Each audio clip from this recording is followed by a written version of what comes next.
Hi there, welcome to my channel. I have been selling AI art on Etsy for the last 6 months.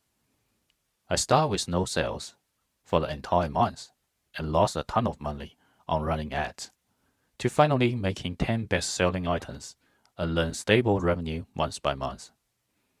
If you are a new Etsy seller, this video is for you, so you will see what to expect in the first few months and how to avoid all the mistakes I made. My first Etsy shop was a digital wall art shop opened in March, and it was a completely failure. After consistently listing 60 items, I received very little views and made no sales for the whole month. That sounds like a typical new Etsy shop, right? So I went back to the drawing board. After watching tons of YouTube videos and using bucket of tools to study trends, I started my second shop. This time I sell tumbler wrap. Things were going much better. I made 6 sales on the first day the shop opened. Great. Then I decided to boost sales with Etsy ad, hoping to scale the shop quickly. Over the next 2 months, April and May, I created about 300 listings consistently. In terms of revenue, I made $297 in April and $1352 in May. 3 of my listings received the bestseller badge and ranked on the first page of their search result. That sounds fantastic, right? But after subtracting feed and ad expenses, I found myself in a total loss of $829. Oops! My biggest problem at this point was I was lowering price to try to make more sales. But even though my items sold when they were advertised, they didn't sell organically. My ad expenses were way too high, and I was losing $4 on every single ad order. The tumbler wrap market was oversaturated, and people had too many options. With no organic sales, my losses keep growing, making it completely unsustainable. To turn things around, I asked myself why people were buying my art instead of generating the art themselves using AI. The answer was building good AI prompts for quality images take time. I wasn't selling the art itself. I was selling my time to save other people's time. To save my customer even more time, I decided to sell bundles. So they won't need to handpick items from millions of similar ones. Additionally, this will also increase my average order value because I can increase the price. A win-win situation. So in June, I start selling bundles and focus on some animation products with low competitions. However, creating one bundle with 50, 100 or even more images took a long time. It was time-consuming to generate art, make more copies, and create these things.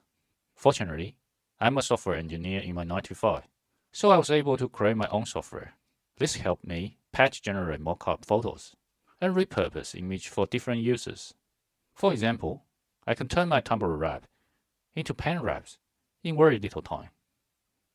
Yes, it took time for me to code the software, but the time it saved was huge. It reduced the production time for 100 images by 2 hours. Most importantly, it saved me from the most boring part of the repeating process, which I hate the most. If you are interested in this kind of software, let me know in the comment below. By the end of June, I had earned $3,135 in revenue and $909 in net profit. I had also received 3 more bestseller badges. The most important thing was, my product had started to sell organically. I had recovered all my losses and even made $18 in profit. Yes, you hear me right. I had a total profit of $18 in 4 months. Would you work for 4 months for $18? However, I still have a problem. My profit margin was too thin.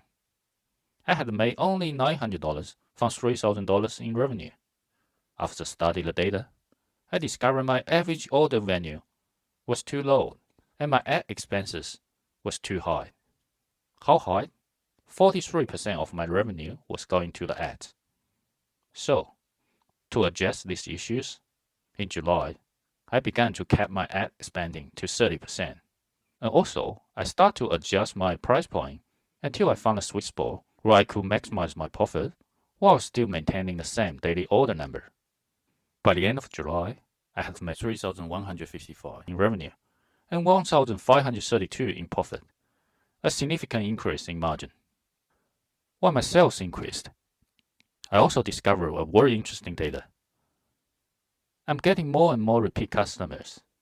Actually, 12% of my sales came from repeat buyers in the whole 6 months. I think this is what sets apart a well-established shop from a new shop. They have a huge existing customer base, and Axie algorithm prefer pushing your listing to previous customers. This also made me think carefully about my pricing strategy.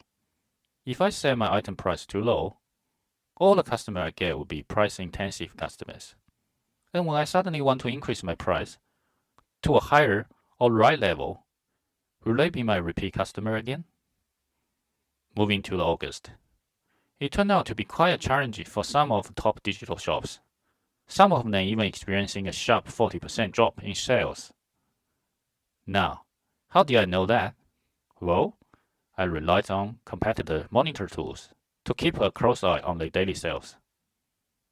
This providing me with valuable insight into the overall market performance, and it proved incredibly handy and prevented any panic from my side when my sales dropped due to the market changes.